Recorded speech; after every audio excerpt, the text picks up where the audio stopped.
इस वक्त हम मौजूद हैं विधानसभा साढौरा के ग्राम पंचायत मुस्तफाबाद सरस्वती नगर में, जहां पर हमारे सामने मौजूद हैं पूर्व सरपंच अक्षय अग्रवाल जी, जो एक समाज सेवी की छवि भी अपनी इस वक्त बनाए हुए हैं और किसी न किसी सामाजिक संस्था से ये जुड़े हुए हैं। सामाजिक संस्थाएं बहुत हैं, लेकिन मुख्य रूप से कई सामाजिक संस्थाएं जिनसे जुड़े हुए हैं, क्योंकि सामाजिक संस्थाएं भी देखती हैं कि हमारा जो समाज का काम है उसको अच्छे तरीके से कौन लोग या कौन शख्स या कौन व्यक्ति लेके चल सकता है, उसी हिसाब से इनको जिम्मेदारियां सामाजिक संस्थाएं देती रहती हैं। वो तो खैर यही बताएंगे कि कौन कौन सी हैं और आगे भविष्य की इनकी रणनीति क्या है। अक्षय अग्रवाल जी, सबसे पहले हम अपने यूट्यूब चैनल पर आपका हार्दिक स्वागत करते हैं। नमस्कार। अक्षय अग्रवाल जी, इस वक्त आपकी ग्राम पंचायत मुस्तफाबाद सरस्वती नगर में समस्याएं बहुत हैं। आखिरकार पता नहीं वजह क्या है कि 5 साल निकल चुके हैं, लेकिन वही लोगों की हाहाकार त्राही त्राही का आलम है। वजह क्या है कि सरकार या फिर दूसरे लोग इस पर काम पर ध्यान दे क्यों नहीं रहे हैं? देखिए, कई प्रॉब्लम्स हैं। पहली बात तो ये है कि जो सरपंच का पिछला इलेक्शन था जी, उसमें कई दिक्कतें रही हैं। पहले सरपंच मोहित कुमार था, उसके बाद कोई सर्टिफिकेट को लेकर के दिक्कत आई, उनको 3 साल वो कोर्ट में ही कट गए, वो गांव पे ध्यान नहीं दे पाए। ठीक है, उन्होंने जितना काम किया है, लेकिन जो जितना काम इस शहर को चाहिए था, गांव को चाहिए था, बड़ा गांव है, उतनी वो गांव को टाइम नहीं दे पाए। ठीक है, वजह यही रही कि उनकी टांग खिंचाई होती रही और वो कोर्ट में ही ज़्यादा समय उनका व्यतीत हुआ। उसके बाद उनको जब कोर्ट ने रिलीज कर दिया सरपंच पद से, फिर यहाँ पे मेंबरों ने इलेक्शन हुआ, मेंबरों में तो राकेश कुमार सरपंच बने। ठीक है, वो लग रहे हैं अपनी बेस पे, लेकिन बात वही है कि बड़ा गांव है और बड़े गांव में काम करना एक अलग, जब तक उसकी कोई स्कीम ना हो, जब तक उसका पूरा खाका तैयार ना हो काम का, तो काम नहीं हो पाता। बीच में कोरोना की ये जो बीमारी आई है, इस वजह से भी फंड वगैरह रुक गए। तो फंड ना होने के कारण भी बड़ी दिक्कतें रही कि गांव में काम नहीं कर पाए ये लोग। जी जी। और पूरे 5 वर्ष या 6 वर्ष जैसे सरकार बीजेपी की आई है, तो उसके बाद भी काफी टाइम ये रहा कि सरपंच बनने के बाद साथ ही सीवरेज का कार्य शुरू हो गया। और सीवरेज का कार्य हमारे यहाँ बड़ा ही मतलब कछुए की चाल से चल रहा है। मतलब बहुत अच्छे तरीके से कार्य नहीं हो पाया, वो भी क्योंकि कोई प्रशासनिक ज्यादा अधिकारी यहाँ पे नहीं आता देखने के लिए, तो वो समय समय पे पूरा नहीं हो पा रहा है। कोई चीज एक बार कर दी तो उसको दोबारा देखा नहीं जा रहा है, तो बहुत बड़ी प्रॉब्लम वो भी खड़ी हुई है। उस वजह से पानी रुक गया, वो सड़क खराब होगी। अब सड़क खराब तो गंदगी तो फैलेगी, बिल्कुल। तो ज्यादा वजह हमारी सीवरेज की वजह से है। लेकिन अभी मेरी 2-4-10 दिन पहले ही प्रशासन में थोड़ी एसडीओ वगैरह या एक्शन वगैरह से बात हुई थी। उन्होंने आश्वासन दिया है कि जल्दी ही हमें 6 मंथ के अंदर, बहुत जल्द में हम इस कार्य को खत्म कर देंगे। हमारी तरफ से कोई दिक्कत नहीं आएगी। बाकी तो पंचायत के काम है, छोटे मोटे होते रहते हैं, और जैसे जैसे सरपंच सफाई का थोड़ा ध्यान रख ले तो ठीक हो जाएगा। कोई ऐसी बात नहीं है, चल ही रहा है। एक चीज़ और हमने सरपंच साहब देखी है, यहाँ पर लोगों से पूछा भी है, आपकी पंचायत के अलावा दूसरी जगह भी हम देखते हैं कि आने वाले भावी सरपंच अक्षय अग्रवाल हैं। मैंने लोगों से सुना है। खैर, ये तारीफ़ तो आपकी नहीं है कि हम आपके मुंह पे तारीफ़ करें। आखिरकार वजह क्या है? लोग आपका नाम ले रहे हैं क्योंकि सामाजिक संस्थाओं से भी आपका जुड़ाव है, और मुस्तफाबाद पंचायत के लिए कुछ ना कुछ आप गरीबों के लिए भी पिछली बार भी आपने किया और करते भी रहते हैं, और सर्व समाज के लोग आपसे जुड़े हुए हैं। तो चुनौतियाँ यहाँ पर ज़्यादा हैं। तो आपके दिलो दिमाग के अंदर मुस्तफाबाद पंचायत के लिए कोई ऐसा खाका है कि आप सरपंच बनने के बाद सबसे पहले उन काम को करेंगे आप? देखिए, पहली बात तो मैं ये कहूँगा, बनना है नहीं बनना है वो अभी गर्म में है, क्योंकि ये पब्लिक का काम है। वोट जो है पब्लिक की है। अगर गांव में, तो यही बात करता हूँ कि अगर गांव को मैं अच्छा लगता हूँ, मैंने कुछ कार्य पहले अच्छे किए हैं और मैं इस लायक हूँ, तो मुझे वोट दें, सरपंच बनाएं। बनने के बाद कहते हैं ना जी, जिसका कोई चरित्र देखना हो पिछला उठा के देख लो।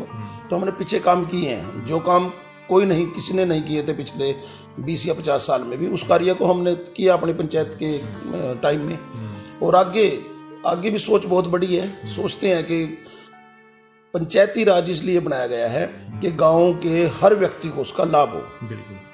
तो सरकार का अब की बार मैं ये कहूँगा कि बीजेपी के राज में बहुत पैसा गांव में आया है, लेकिन जितना होना चाहिए था कार्य उतना नहीं हो पाया है। तो मेरा यही है कि अगर सरकार का हाथ रहा और सरकार का पैसा यहाँ आया तो उस एक एक रुपये को सही जगह यूज करेंगे और उसमें गांव का विकास करके दिखाएंगे। गांव में विकास होगा। बहुत से गरीब व्यक्ति ऐसे हैं जिनकी आज भी छत खराब है। बीपीएल के कार्ड जो पिछले चल रहे हैं 20 साल से वही चल रहे हैं। मैं कहूँगा वो भी रहें, लेकिन और कार्ड बनाए जाएं। मैं तो मांग करता हूँ सरकार से ये कि गरीब व्यक्ति जो रह रहे हैं, शुरू में 10 बने तो 10 ही रह रहे हैं। मैं ये डिमांड करता हूँ सरकार से, बार बार यही प्रार्थना करता हूँ कि उन लोगों को, जो लोग जरूरतमंद हैं, उन लोगों को वो चीज़ जरूर मिलनी चाहिए। आज भी बहुत से लोग हैं भाई साहब कि पूरे लॉकडाउन के अंदर चाहे किसी ने, आपने, हमने, किसी ने मदद कर दी, लेकिन सरकार की तरफ से कोई मदद नहीं पहुंची है। और अभी कल ही मेरे को एक फोन आया है कि जो डिपू से राशन मिला उनको, जो आटा लेके गए, उन्होंने कहा है कि इसको आके देखो, छानस है, इसमें आटा ही नहीं है। मतलब बेकार का, बिल्कुल धरातल पे कोई नहीं है। मैं कहता हूँ कि चेक किया जाए, डिपो का जो माल आ रहा है वो चेक किया जाए, सरकार क्या बेच रही है। मजाक है गरीब लोगों का ये। अरे अगर हम नहीं अच्छा नहीं कर सकते तो छोड़ दो, कम से कम वो 200 रुपये तो खराब ना उनके। अभी आपने अभी सरपंच साहब की बात सुनी है, तो ये हम अपने दर्शकों से भी कहना चाहेंगे, खासतौर से सरकार से अपील करना चाहेंगे, प्रशासन से भी, कि ये अभी खाली ग्राम पंचायत मुस्तफाबाद की बात नहीं है जो अभी राशन के अंदर जो गड़बड़ी पाई गई है, ये हर जगह का मामला सुनने में आया है। सरकार से मैं भी अपील करना चाहूँगा अपने चैनल के माध्यम से कि तुरंत प्रभाव से इसके ऊपर संज्ञान लेकर इनके ऊपर कार्रवाई की जाए। आखिरकार माल सरकार स्वस्थ भेज रही है, अच्छा भेज रही है, लेकिन ये पात्रों तक सही तरीके से पहुँचता है कि नहीं पहुँचता है, ये इसके ऊपर सख्त कदम उठाने की भी ज़रूरत है और इसके ऊपर कार्रवाई करने की भी ज़रूरत है। सरपंच साहब, एक सवाल आखिरी आपसे एक और ले लेते हैं। जो ग्राम पंचायत, आप पिछली बार आप 2013 में सरपंच रहे हैं, 10 से लेकर शायद 15 तक, कोई बड़ी उपलब्धि आपकी ग्राम पंचायत को आपके दौरान मिली है उस वक्त? बिल्कुल। हम जब 5 वर्ष की, मैंने 2010 से मैं 15 तक सरपंच रहा जी, तो जितने हमने कार्य किए, तो हमारे पास सेंटर से भी टीम आई, उन्होंने हमें आश्वासन दिया और वो देख के गए और उन्होंने मतलब हमारा हौसला बढ़ाया। तो मुझे 2013 में, शायद डेट मेरे पूरी याद नहीं है, लेकिन 2013 में प्रधानमंत्री की तरफ से राष्ट्रपति अवार्ड दिलवाया गया था और हमारी पंचायत को 8 लाख रुपए का इनाम दिया गया था। और पूरे हरियाणा में मुस्तफाबाद के नाम से कभी एक बुक है, उसमें मिल जाएगी, 2013 की बुक उठाना, तो उसमें हमें पूरा हरियाणा की तरफ से मुस्तफाबाद के नाम से 8 लाख रुपए का इनाम दिया गया था और मुझे राष्ट्रपति अवार्ड से सम्मानित किया गया था। अच्छा। हाँ, उससे पहले निर्मल गांव का मैं लेके आया था और भी एक दो जो भी छोटा अवार्ड था, चाहे वो निर्मल गांव कहें उसको, वो मिला। एक जो लिंग भ्रूण हत्या की बात कहे, तो हमने 7 फेरे जो होते थे, मैंने 8 फेरे शुरू कराए थे कि एक फेरा मैं खुद जाता था वहां पे, इसलिए लिया जाए कि हम भ्रूण हत्या नहीं करेंगे। तो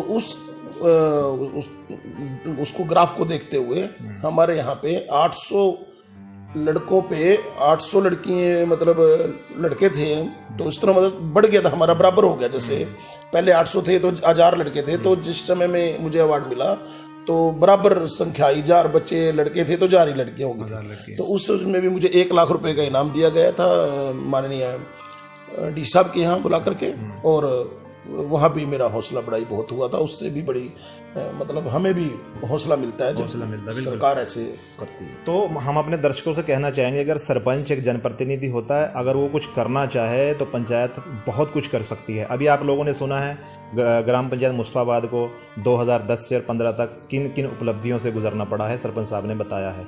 अगर इस प्लान में भी सरपंच प्रतिनिधि अपनी टांग खिंचाई या कुछ भी कहें, इनसे बचकर अगर ग्राम पंचायत को कुछ करना चाहते ग्राम पंचायत के लिए, तो बहुत कुछ किया जा सकता था। तो खैर चलिए, अब अक्षय अग्रवाल जी इस वक्त ये पूर्व सरपंच हमसे रूबरू थे, हमने पूरी बात आप लोगों को सुनाई है और ग्राम पंचायत को क्या क्या यहाँ उपलब्धियाँ मिली हैं और आगे इनकी रणनीति क्या है, एक विकसित खाका इनके लिए, ये ग्राम पंचायत के लिए क्या रखते हैं, वो भी आप लोगों ने सुना है। तो हम अपने सभी दर्शकों से कहना चाहेंगे कि हमारे इस चैनल को सब्सक्राइब भी करें और इस वीडियो को ज़्यादा से ज़्यादा फॉरवर्ड करें ताकि सही जानकारी सभी लोगों तक पहुंच सके। तो देखते रहिए पॉलिटिकल स्टैंड न्यूज़। धन्यवाद।